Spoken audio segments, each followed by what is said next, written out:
Saya rasa kalau misalnya tekanan batin udah pastilah Ferry kan. Kalau aku didatangin diam-diam lalu intimidasi minta.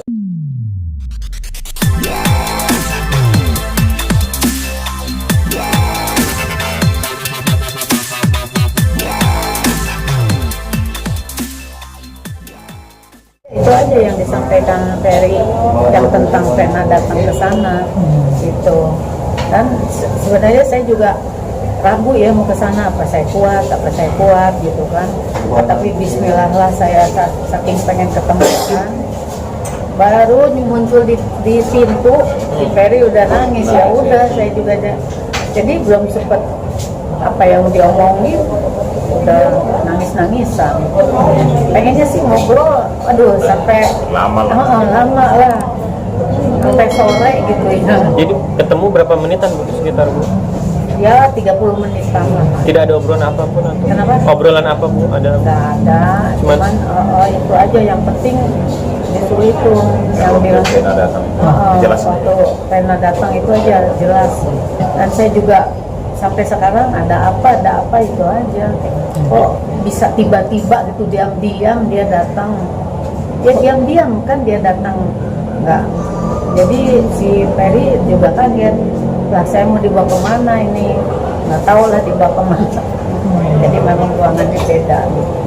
Jadi Ibu belum sempat menanyakan apa penyebabnya Mas Ferry sudah nangis duluan, tidak ada cerita sama sekali ya? Ya ceritanya itu aja, cerita Vena datang. Bu, Mas Ferry pada saat Ibu datang langsung ngejar Ibu lari. Iya, langsung cium kaki. Mungkin karena saking rindunya kangen sama Ibu ya. Dia kangen. Kangen dia kangen. Tapi Mas Ferry cerita apa aja soal Vena, kedatangannya Vena menemui Mas Ferry Ada apa nggak, Bu? mungkin? Ya itu ceritanya itu aja. Suruh ngaku. Suruh ngaku, tapi kan Ferry nggak mengakui karena kan dia emang tidak bersalah.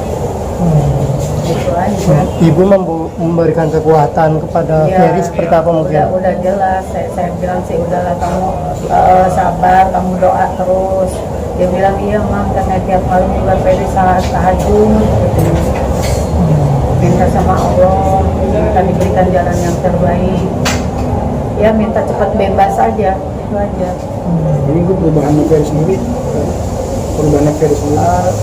Seperti apa? Ya agak kurus aja. Terus ada pesan khusus nggak dari Ferry ke Ibu, Ke Ibu mungkin buat sebagai rekan-rekan media nanti? Ya pokoknya Mami katanya ya jangan terlalu mikirin, pokoknya Mami sehat. Nanti kita bisa kumpul lagi, itu aja. Tetap ya pas pulang juga Mami sehat ya, Mami sehat gitu. Karena waktu saya operasi aja kan Ferry masih nemenin. Iya. Vena sama Ferry masih nemenin saya operasi. Ibu merasa nyangka gak sih, maaf ya, Mbak Vena seperti itu di belakang Ya Ibu? nggak nyangka. Nggak nyangka karena kan udah di sini udah heboh banget, katanya cerai ini tidak mau ketemu, tidak ada mediasi, nggak ada, pokoknya nggak ada damai.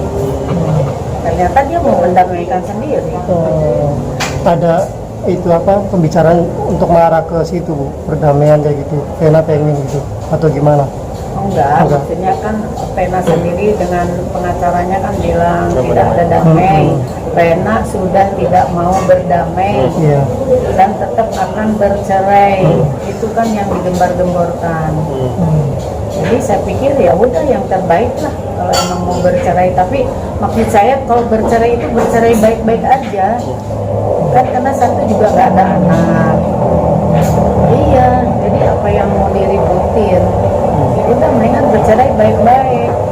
Banyak kok artis yang bercerai baik-baik, masih bisa komunikasi, bisa silaturahmi, bukannya jadi permusuhan. Bu, ada kalau Ibu melihat apa Vena datang diam-diam menemui Ferry, ada maksud lain nggak sih mungkin dengan? Ya mungkin, saya kan nggak tahu ya. Mungkin di belakang ini pasti ada sesuatu yang tidak saya ketahui. Di samping itu kan dia menyalek. Nah, carilah yang mendukung Ya, gimana Bang? Gimana Bang Nahap? Bang Nahap, Mami sudah capek. Ya, saya jelaskan saja. Dari sebelum kami respon, kami sudah diskusi. Iya. Yang pertama, kehadiran Mami itu cukup ya diapresiasi karena Ferry kerinduannya bisa melepas. Ternyata ada berita baru. Ternyata si Vena itu datang sendiri menemui klien kita si Ferry tanpa didampingi pengacara, tanpa pemberitahuan kepada pengacara kita. Ada apa? Pertanyaan apa? Ngapain ketemu lagi? Tahu juga gembor-gembor, nggak mau damai, nggak mau ini dan sebagainya. Menutup Ada akses, apa? Yang menjadi persoalan ada bukan intimidasi. Intimidasinya bahwa Ferry harus mengaku di publik bahwa dia melakukan KDRT. Loh, kalau Ferry nggak mau mengaku dari awal dia tidak melakukan KDRT, bagaimana? Harus suruh mengaku, kan nggak boleh kayak gitu kan? Ini kan pertanyaannya besar, ada apa? Iya. Datang-datang suruh Ferry untuk mengaku di publik, ya, di media bahwa dia melakukan KDRT. Ini sudah sesuatu yang tidak masuk akal. Makanya tadi saya sampaikan kepada Kapolda Jawa Timur supaya memonitor perkara ini, ya kan, supaya Kejaksaan Tinggi Jawa Timur juga supaya melihat perkara ini secara objektif. Kalau memang perkara ini tidak layak untuk disidangkan, kembalikan ke kepolisian. Karena informasi kami dapat bahwa berkasnya masih P19, artinya dikembalikan ke kepolisian dengan petunjuk-petunjuk dari Kejaksaan. Nah, kalau memang tidak bisa polisi memenuhi petunjuk dari Kejaksaan, ya sudah, karena ranahnya masih polisi, ya udah dihentikan saja. Kapolda harus hentikan perkara ini kalau memang tidak layak. Dan memang alat buktinya memang tidak cukup. Dari awal kita sudah sampaikan bahwa memang tidak cukup bukti. Kenapa? Karena Ferry tidak pernah melakukan itu. Yang kedua, siapa ada saksi di dalam kamar melihat mereka dua berkelahi? Tidak ada. Visumnya mana? Visum apa? Fisik, kekerasan fisiknya mana? Apa yang dilakukan? Apa dipukul, ditendang, atau mana berkas, mana lebam dan lain sebagainya? Lalu kalau psikis, harus ada rekomendasi dokter bahwa dia ada mengalami masalah psikolog. Tidak sembarang itu, hukum itu harus terang benderang. Tidak ada yang ditutup-tutupi. Ini klien kami sangat menderita loh, hati-hati. Klien kami itu sangat, satu, kemerdekaannya direnggut, dia tidak boleh keluar kan di sel. Pekerjaannya, nama baiknya dihina, dan sebagainya. Ini kan luar biasa tekanan batinnya. Keluarga ditinggal, sampai maminya keadaan seperti ini, ya. Kalian harus tahu keadaan seperti ini, datang ke Surabaya, harus ketemu sama Ferry dalam sel. Bayangin perasaan seorang ibu kepada anaknya, mami seyakin-yakinnya bahwa Ferry tidak melakukan KDRT. Ferry pun melakukan selama ini, tidak pernah mengaku. Bahkan mereka mau minta Ferry untuk mengaku, kan tidak boleh. Tanpa didampingi pengacara kita, tanpa didampingi dari pengacara pihak Vena pula. Ada apa pertanyaannya? Polda Jawa Timur ya, terutama Kapolda ini harus monitor kasus ini. Karena dia sudah tidak benar. Ya. Bang, alasannya apa Ferry mau menemui Vena? Dan Vena apa tujuannya untuk Kok Ferry yang menemui Vena? Enggak, Vena menemui Ferry. Alasannya apa mungkin Vena? Ya, alasannya mau minta Ferry supaya Ferry itu mengaku bahwa dia melakukan KDRT, itu alasannya. Dan itu harus disampaikan kepada publik, kepada media. Ya Ferry nggak mau lah. Kalau dia tidak melakukan, ya suruh ngaku. Ngapain ngaku kalau tidak melakukan? Kalau dia ngaku kan dari awal dong. Pertanyaan kasusnya sudah cukup lama. Kenapa tidak naik-naik itu, berkasnya tidak lengkap? Pertanyaannya begitu. Berarti kan alat buktinya tidak lengkap dong. Alat buktinya pasti tidak lengkap. Makanya jaksa tidak mau menerima berkasnya, ditolak lagi, dikembalikan lagi. Ya kalau memang tidak layak, hentikan aja di SP3 saja. Hukum itu harus ditegakkan. Walaupun lagi teruntuh, hukum harus ditegakkan. Tidak boleh malu-malu kalau memang sudah keadaan seperti ini. Ya kan? Siap. Ini masa orang di penjara lalu tidak melakukan kejahatan? Ingat, ketika kasus ini di SP3 dihentikan, pasti dari pihak Ferry kami akan siapkan untuk langkah hukum selanjutnya. Melakukan counter LP karena apa? Karena dia melapor dengan memberikan keterangan palsu di depan pihak kepolisian atau penyidik. Bang, menurut saya pelanggaran lah. Kenapa? Karena tidak konfirmasi ke pengacara kita. Walaupun dia bawa pengacaranya juga. Ada apa? Pertemuan diam-diam.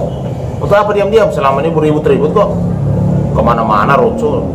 Tiba-tiba diam-diam aja. Ngapain? Kan gitu aja. Simpel kok hidup itu. Katakan yang sebenarnya tidak lebih daripada yang sebenarnya. Udah selesai. Kalau di KDRT, udah Ferry siap. Bayangkan, Ferry itu gentle. Awal waktu dia mau ditahan, panggilan pertama dia langsung datang, bawa memang tas. Mana orang dipanggil pertama mau datang, biasanya kedua, ketiga baru nongol. Berarti dia mau bertanggung jawab. Kalau saya lakukan, saya siap bertanggung jawab. Tapi masalahnya tidak lakukan. Nah hukum itu, ingat, pembenaran mereka lakukan, tapi kebenaran itu akan terjadi. Bahwa semua perkara itu, ujung dari ceritanya harus ada kebenaran. Dan saya yakin sekali, mudah-mudahan apa yang terjadi di Ferry dalam waktu dekat dia bisa pulang. Karena apa? Masa tahanannya saya berakhir. Kalau tidak berkas lengkap harus dikeluarkan SP3. Optimis apa Bang? Akan bebas. Optimis apa? Ya, sangat optimis. Ya karena satu, bebas karena memang tidak ada alat bukti yang mendukung. Berkas tidak bisa dilengkapi. Yang kedua, karena masa tahanannya juga udah mau selesai. 20 hari banget. Ya, sekarang udah selesai, cukup lama. Bayangkan Mas Ferry tahan dari kapan? Lama sekali gitu. Januari. Sekarang udah Maret. Jadi udahlah, kita bicara fair saja. Saya minta kepada Kapolda Jawa Timur untuk supaya memonitor perkara ini sangat serius dan objektif, ya kan? Yang kedua, untuk Kejaksaan Tinggi Jawa Timur supaya harus objektif. Kalau berkasnya tidak lengkap, kalau tidak layak untuk disidangkan, kembalikan ke polisi. Dan polisi supaya mengeluarkan untuk dihentikan perkara ini. Oke? Saya rasa kalau misalnya tekanan batin udah pastilah, Ferry kan? Kalau aku didatangi diam-diam, lalu intimidasi segera saya sampaikan kepada publik bahwa saya melakukan KDRT, orang tidak melakukannya kok minta di ngaku, gimana? Ya kan? Jadi saya rasa cukup.